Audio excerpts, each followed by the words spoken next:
So in today's lab, I'm going to be doing an edible plant walk. And really this is kind of simulating like we are hunter-gatherers before agriculture, right? We learned in our lecture that for the majority of human history, we existed as hunter-gatherers. So we're going to go around, we're going to see what edible plants we can find near us. Now, where I'm at is called Cattus Island County Park. It's a county park located in Toms River near where I live. And while it's considered a maritime forest because of its closeness to the coast, the habitats that you find in Cattus Island are essentially the same habitats that you would find in the Pine Barrens in an area near where you guys are, where our school is located. So I thought it'd be neat to see some of the edible plants that you have around you.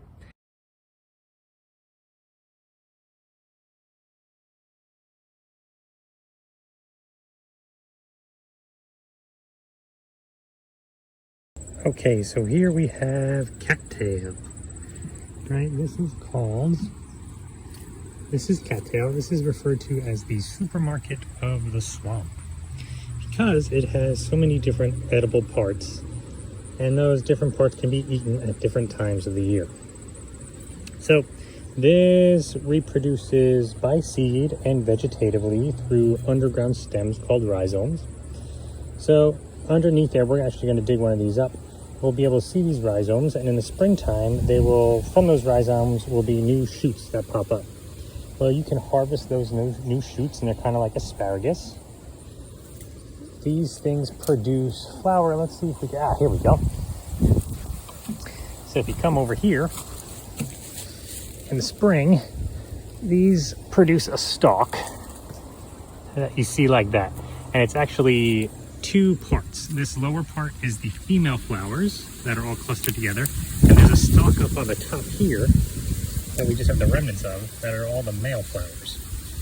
Well, when these first pop up, when these male flowers are still immature, you can pop this off and eat them. I've heard people say they roast it like corn on the cob. Or you can wait until those male flowers start producing pollen, and you can harvest that pollen and eat it. Now, what we would be eating now at this time would be the underground structures. So our cattail has, we'll be eating the rhizomes. Let me see if I can dig one up. So that's a rhizome. It is actually not a root, but an underground stem. And what's nice about these rhizomes are that they are edible. Now they come in two forms. This is more of a mature rhizome right now, and it has this tough outer it's not really a bark, but a tough outer layer, and then an inner core that's very fibrous. You can kind of see that those fibers in there. So those are tough to eat. The best way you want to consume this is to peel this outer core and then grind that inner fiber, and you can make like a flour from it. So that's one way you would eat this. What's even better is you'd have to really dig through this, and I don't really feel like digging too much through this wetland. But these rhizomes, when a new one branches off, when it is still young and immature, it hasn't developed this fibrous core, this fibrous outer layer yet. And it's readily edible, right? So you can just pick it off, and again, like asparagus, you can fry it up and eat it relatively easily. So that's really what you want. They're called, in a lot of the edible plant books, they're called laterals. So you would have your rhizome here, and eventually you'd have a little bit that branches off to the side. All right, here's your rhizome, a little bit branches off the side, and it would be thinner. You could pick that right off, and that'd be great to eat either as is, or you want to fry them up, cook them up, etc. So this vine that you see right here is a blackberry or raspberry vine. It is, I'm not sure the species, but it's in the genus Rubus. And these will produce edible berries. Now it is almost September, so the berries have been already formed and are gone. But this is a vine you'll find a lot of times in disturbed areas. It's got these wicked spikes on it. When I used to do wetland work, I hated these because I'd have to walk through them. But if you're stuck and you're looking for edibles, here's one example. of something you would find really in the springtime when those berries are ripe. Another common vine that has thorns on it that you will find in the pine barrens. This is Smilax rotundifolia, also known as greenbrier or catbrier. These young leaves are edible, right? The tougher, more mature ones are not. But if you find young leaves like this, you can pick these off, something like that size, but they're still tender. You can pick them off. And let's see if I can reverse this. Pick them off, pop them into your mouth. Tastes like any sort of like spinach. It's actually pretty tasty. I'm gonna do another one. Try a little bit bigger. A little bit bigger leaf. Pop right in. It's not bad. Here's another good edible. This is a black gum tree. Now, what is nice is that in the pine barrens, if you go to a freshwater swamp, you're gonna find two main trees there. You're gonna find red maple and you're gonna find black gum. So black gum, I'll try and find a better one later, but just to identify it, it has a trunk that the branches tend to branch off at 90 degrees angles from. The leaves are simple, they are alternate, and they are slightly toothed. You can see them there. And they produce these two berries. Now, the other name of black gum is sour gum, and it gets it because these berries are very sour. They'll turn like a nice dark purple when they're ripe. They're sour, but I actually don't mind them. It's almost like a Sour Patch Kid. So, another edible for you. Okay, here's some of those black gum berries, you see? Much darker color. Sour gum, let's take a bite. There she is. Pop it in. Oh, that's sour. It's got a big seed. Spit out the seed. I mean, it's sour, but it's not bad. And this is a red maple, just for your reference, right? You're probably all familiar with maple leaves. There they are. It's a trident red maple.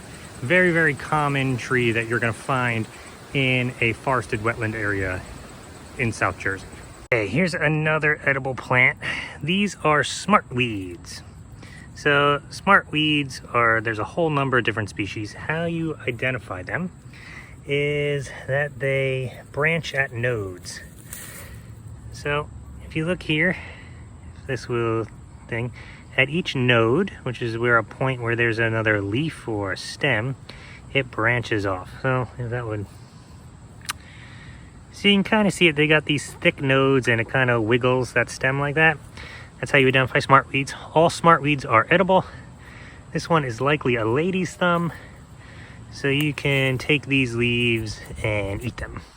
All right, so this is typically the habitat that you would see in an upland forest in the pine barrens. We have a canopy and overstory that is primarily pines and oak trees, and we have an understory that is either black huckleberry or lowbush blueberry. The nice thing about both is that they produce edible fruit, right? So we're a little late in the season, but you can still see some here. And you can pick these off, and these are all edible. Like that. How you tell huckleberry apart from blueberry is that, I don't know if my camera will capture it, but if you look on the leaves of huckleberry, they have little yellow dots. Those are little yellow resinous dots. Let me see if I can find them. Blueberry does not have those dots, so it's hard to see. You can't really see it on the camera, but this would be an example of a huckleberry, and we can eat these, so it's delicious. Your huckleberries will have a couple big seeds. If you're eating the berries, will have a couple big seeds that you can feel, whereas your blueberries will only have a bunch of little seeds that you don't even notice. So these guys are huckleberries. They taste great. So a nice thing, if you're out in the Pine Barrens, summer, there should be plenty of berries for you to eat. You may be asking, what if you are out in the Pine Barrens and you're at this time where there's not enough berries to eat? What else can I eat? Well, luckily, all those pitch pines are edible. At least a portion of them are. So if you dig down through this bark and you get to this layer here, this is the cambium. We're going to learn all about the cambium layer and what it does, but this part is edible. So if you dig in, you pick out a little bit of this cambium. You can then eat this. You can also harvest a bunch of this and dry it out and take it with you. It tastes piney. It's not the best tasting in the world, but it's not the worst. So you can take that, eat that. It tastes like, it tastes like pine. It's something you're gonna eat if you have to. Let's put it that way. So this plant is a small little trailing shrub called teaberry. I'm not sure if the plant itself, if the whole thing is edible, it probably is. But what I do know is that they can use this and they make an ice cream out of it. It has a real wintergreen flavor. So one of the best edibles, if you're in the Pine Barrens in the fall, are acorns. So we're a little early in the season for acorns, but later on when our oak trees start producing, they will drop tons of acorns. So acorns have been used as a staple food in the eastern woodlands by various native peoples. You need to process them to eat them, right? So this is a kind of a small immature one. What you would do is you would pop off the cap, this top here, and you're gonna need to soak these in several changes of water. And the reason is that our acorns contain a lot of tannins. So tannins is what gives, well, I guess if you guys have had wine, tannins is what gives red wine that kind of like tangy flavor. It's what leaches out of acorns and leaves and stains the water brown in a lot of these slow moving streams. It's not very palatable. So to leach out the tannins in your acorns, you want to do that before you eat them. So if you're at home, you would boil them in water and do a couple changes. Your water will turn brown. Some people say you got to keep boiling them until the water turns clear. That never works. You just got to do a couple changes. There's always going to be some brown color. After a couple changes, you're okay. Or if you're doing like real primitive, you would put a bunch of these acorns in some sort of sack or something and put it out in the river and just put it there for a couple days and let that water rinse through the acorns and leach out the tannins. Then when you get your acorns, you can cook them up, you can grind them up, make a flour, a couple different uses for them. Really good, very nutritious. Again, if you're out here trying to survive and it's the fall time, you're gonna wanna collect a bunch of these and are gonna use them, store them, use them as food. This little plant is the cranberry. So it gets its name because it makes flowers that look like cranes. And then that just got turned into cranberry, but I don't think we'll see any flowers. If you look down here, here are two not yet ripe cranberries. There's one, there's the other. So Pine Barrens is well known for their cranberry bogs. You will still find wild cranberries out here.